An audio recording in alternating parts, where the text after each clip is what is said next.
It's now time for another episode of the Off-Road Toolbox. A Jeepers guide to everything off-road. Powered by Best Price Trailers. Hey everyone, welcome to another episode. So before we even start, we got to thank our sponsors. Always. You know, Always. We wouldn't be here. B&B Fastener Supply. Yep. They hooked us up with the tools that we need for out on the trail. Plus for teaching, you can find them at bnbfastener.com. Also, we got Best Price Trailers. Best Price Trailers gave us a trailer that suits us just fine. Yes. It's compact. It does what we need it to do, holds all of our gear. And you can find them at bestpricetrailers.com. Yes. And, of course, one of our major sponsors, Mr. Randy Dye himself at Dodge, Daytona, Chrysler, Jeep, Ram, and the Daytona Garage, they're always working with us for classes. That you can buy your Jeep and then get it modified right there. Yep. Get everything done in one stop. And get your training. Yes. Oh, and real quick, we might as well mention this. If those are watching on our YouTube channel at Jeep Beach Official, that's where you can see us if you're listening to us at Jeep Beach Official. Yep. And as far as listening to us, your favorite podcast platform, Spotify, Apple, there's a bunch of them out there, but those are the two big ones. Anyhow, I know we used to have an intro that we would run. Yep. But now we just going to get right into it. It's the best way to do it. Yeah, we're just getting into it. What are we doing today? Maybe we'll talk about a little bit of suspension tuning. What do you think? No. Yeah. Nope. Yep. Nope. Yeah. Maybe. I'm thinking about it, Now, what do you mean by tuning? By tuning is figuring out more so what type of articulation do you want? What kind of ride do you want? Do you want a soft ride? Do you want a hard ride? Do you want a swaying ride? Do you want a stiff ride? I mean, there's ways to tune your suspension to make it work the way you want it to work. You mean by tuning and by buying a particular brand? Well, there's certain things that you can do. It's like, okay, I'll take, for instance, the track bar disconnects. You can set the length on that, which will change how soft of a ride it is or how stiff of a ride it is. Okay. You can get the adjustable arms. Now, if you're stock, you're stuck with whatever the engineers designed for you. Okay. You're gonna have to go out and, without a doubt, get aftermarket, whether it be extendable. Hey, Rudy, how you doing, buddy? If you don't know, Rudy is Rudy's our making mascot. an appearance. Rudy's our dog. He He's came our over. mascot. He came over and licked my he's- finger, and I was like, "Ooh!" He probably wants treats. It's Rob's dog. Yeah, but Rudy, hey, come here, buddy. It's great. Come on over here. We're dog people here. It's almost time for him to eat, so he's Yeah. getting ornery. I got treats. But yeah, suspension is not a one size fits all. You can customize it to make it fit what you're doing. If you're traveling on the highway, you don't really have to have a whole lot of changes made. No.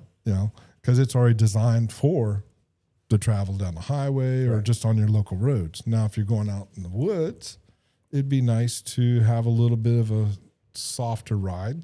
Like if you're going down the washboard. I was just thinking that. So if you're living out in some of the rural areas where there's a lot of unpaved roads, and different times of the year, it can be, again, the washboard, or it can be all mud. Yeah.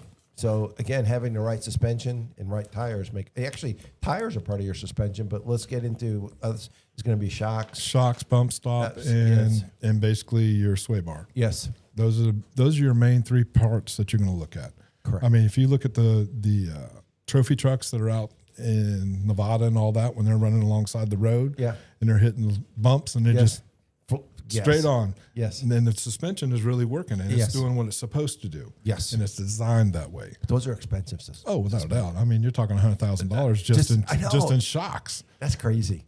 But it does what it. Yes. Could you imagine trying to go down that road and you're doing those kind of whoop-de-doos? Nope. It just. You think you hurt now? Oh yeah. There is not enough foam in the world to sit on. Oh no. That would make it enjoyable.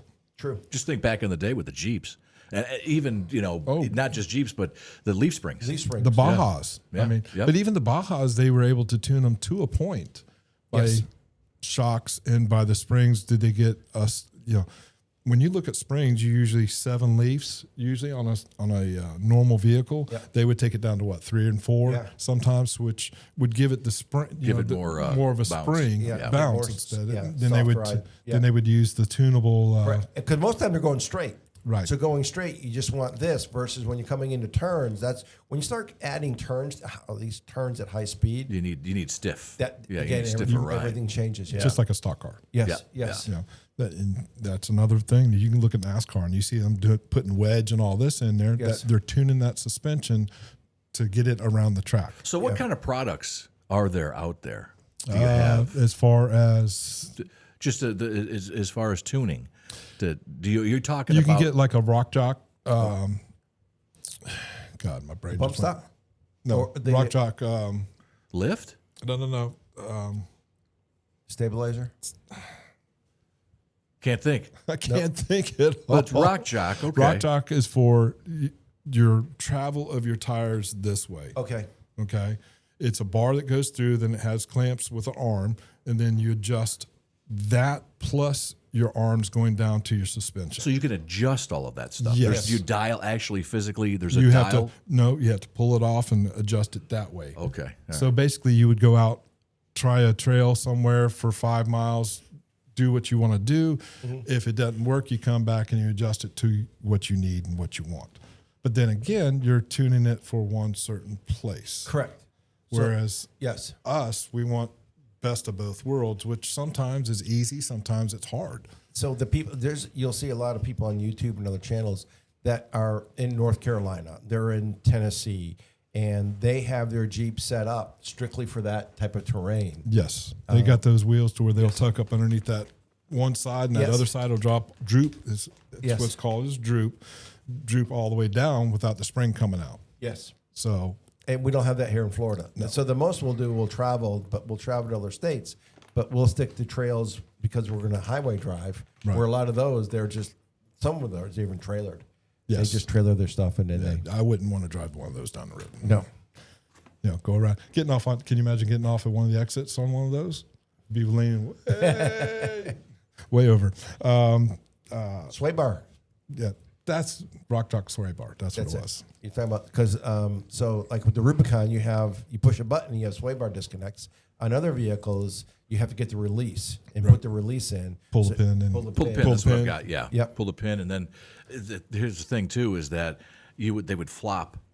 And Yes. when you have in front of the bumper, the whole thing would just kind of flop down and be real loose. It And would I'd have to bang. get the bushings. I'd have to get. Yeah. If not, what I do is I would bungee cord Yeah. inside so it stays and it doesn't Right. move. Well, that's what they're doing now. Is when you buy the kit, usually there's a place that will mount on the frame that your sway bar disc or your sway bar arms that go down to your suspension to your axle will actually come up and pin into the firewall. That's what you want. That's And that's what ideal. you want. Yeah. And of course, over time they break, but you can always get replacement parts for it. Sure. So,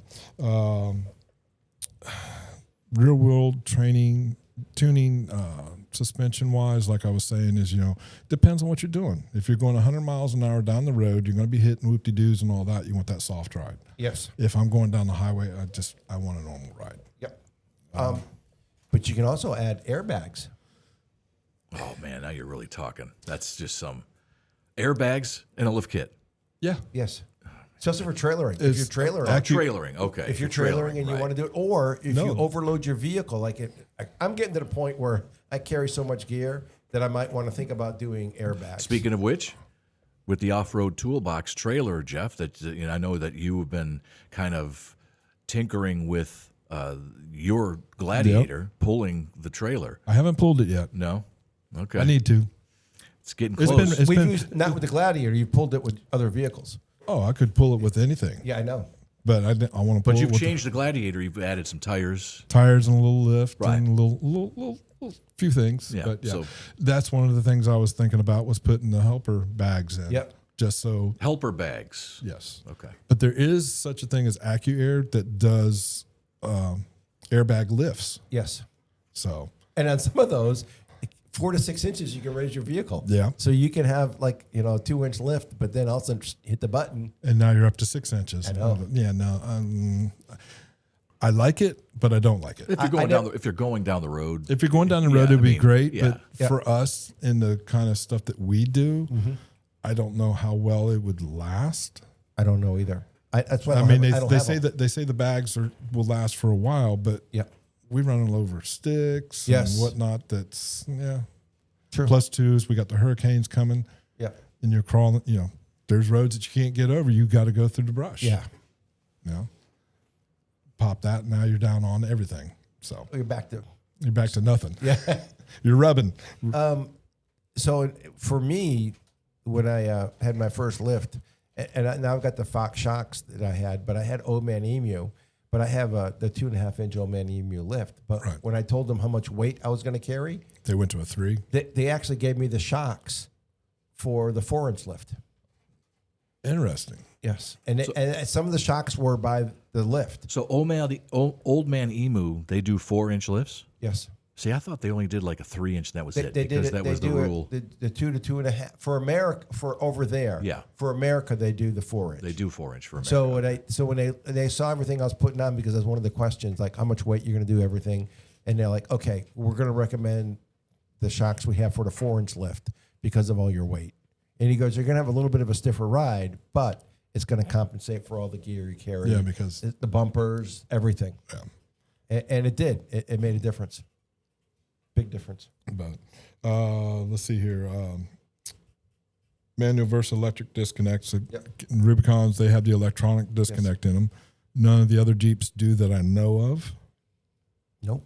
So that's one thing you don't have to go out and crawl on the ground and disconnect it and hit that button and away you go. The downside, though, of course, is when they don't work. When they don't work, is there a bypass? No, when mine did. I actually had the little disconnect. It broke, and they had to re-weld a new arm on it, and we're good. Speaking of, there's sensors, is what it is, right? It's a sensor. It's a sensor that it's two pieces that meet in the middle, and in the middle is your little sensor, or not sensor, but it's an actual gear that disconnects and unlocks. So to get it back, you got to be on level ground. Yes. And sometimes you can't find level ground out where you're at, so you have to wait until you get back to the highway. Yeah. For the manual ones, the hard part about that is one, you can disconnect it pretty easy. Yes. But getting it back on, once again, you got to be on that level spot. You're going to be laying on the ground, so on and so forth. So right. Okay. That's why I would want something like a rock jock. Yeah. That way it's tuned. I can set it for both. Yeah. Which is cool. And like you were saying, you're going to have to adjust for armor, your gear, and all that. Trailers. So when you're getting lifts and whatnot, this is something to ask them is, I'm planning on doing X, Y, Z. What do you suggest for me to have for that to achieve what I want? Yes. Know that going in. So, but a lot of times when you get into the Jeeping world, you don't know how far down the rabbit hole you're going to go. This is very true. A lot of people start off, we're just going to do this. We'll just add a bumper. We'll add maybe new tires. And then we're going to get the lift. And then it's an addiction. You go through it versus, again, hey, when you think about it, plan ahead and then build for your plan. And like we said, always research. Yes. You can reach out to any one of the manufacturers. They're wanting to sell you product. They want to talk to you. Their job's to sell. So you tell them, hey, like Bart was saying, Old Man Emu, they asked him this, and this, and they hooked him up with what he needed. Correct. And he hasn't had a problem since. And they lasted over 10 years. That was the issue. They're like, holy macro. And then when it came time to rotate out shocks, everybody wants to go to the Fox reservoir shocks. Right. So did I. But in reality, do you need a reservoir shock?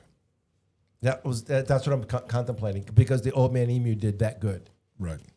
But now that I have them, and again, we come to Jeep Beach, we work everybody who goes there. Everybody, if you show up at Jeep Beach, we're going to be like, the Middle East carpet traders, man. We're there. And I was buying a lot of rugs in the Middle East, so that was always the joke. I was always finagling everything, jewelry, whatever, finagling. But I was always working the deals. And I was the Comshaw king on the ship. Yep, same thing. I've walked away with leather jackets, brand new boots, new uniforms. Yes. I mean, it's just in the nature. It's a talent. You got to do it. And it's fun. And some of the vendors that come to Jeep Beach, they expect it. I mean, they do. Don't beat them up, but be reasonable. But again, look around. And I've told many a vendor, if you're going to come here and charge retail, you're not going to do as well as if you're going to give deals and give specials. Exactly. And then every now and again, when you get something good, really promote it and sell it. Do you want to sell 2 or 3 of them, or do you want to sell 50 of them? Right. And two is now we got the electronics that are carrying with us. Don't be afraid to use it. Price shop. And Price actually, shop. some of the bigger, shops will, and actually that's what I did is I went around getting bumpers, getting everything. I price matched and went all the way back. And then again, I dealt with Garrett Hickson from 4 Parts when he was there. And he goes, go get your best deal and I'm going to beat it. And we did. And then it's just been that camaraderie since then. And I'm going to say this, when you're doing it, take into account shipping. Because you might be able to buy something off the West Coast Correct. for $50 cheaper, but you're going to pay $50 in shipping to get it to you. Versus, and then, like I said, a lot of it, again, go to all these shows, go to all these Jeep events, and then you'll see, a lot of times you can take it home with you. I mean, I had to go and bring my trailer and throw all the tires in my trailer just because I got a good deal on tires. Yeah. But all these suspension stuff, reach out to your manufacturers, talk to them about it, tell them what you're doing. You can probably pick it up at Jeep Beach whenever they come into town. It's. Here's another thing too: is that I imagine. Well, I know there's going to be some vendors at Jeep Freedom as well. Oh yes, can't forget about them. For those who are West Coast and who can't make it to Jeep Beach, and there's a few of them, but then those they can make it out to Jeep Freedom, and I think some of them are. It's picking up steam as we talk. Yeah, good. Oh, yeah. Good. I haven't, like I said, I've been so busy. Not enough time in a day to get everything done. I need an 18-hour day. And go to your Jeep groups, your Jeep clubs. Yeah. Go on trail rides. Go to your events. Go look at what other people are running. And find out what mistakes they made and learn from them. You'll learn a lot because they'll say, I wish I'd have done this. I wish I'd have done that. Learn from me. Oh, we all did. It's been a continuous, and then as products evolve. So suspension's always evolving. Yes. Again, electronics always evolving, shocks, recovery gear, always. I mean, you still have kinetic energy ropes, but the designs may change a little bit. There's safety factors added into it. There's all kinds of stuff. But you can change. You can take and make that ride like a Cadillac, or you can make it ride like a buckboard. Your choice. True. So with that, I think that's about it for this subject. Thank you, everybody. Thank you all for tuning in, and we're going to catch you next week. See you then. And there you have it. Don't you feel smarter now? We'll drop more knowledge on you soon. Thanks for listening to the Off-Road Toolbox, powered by Best Price Trailers.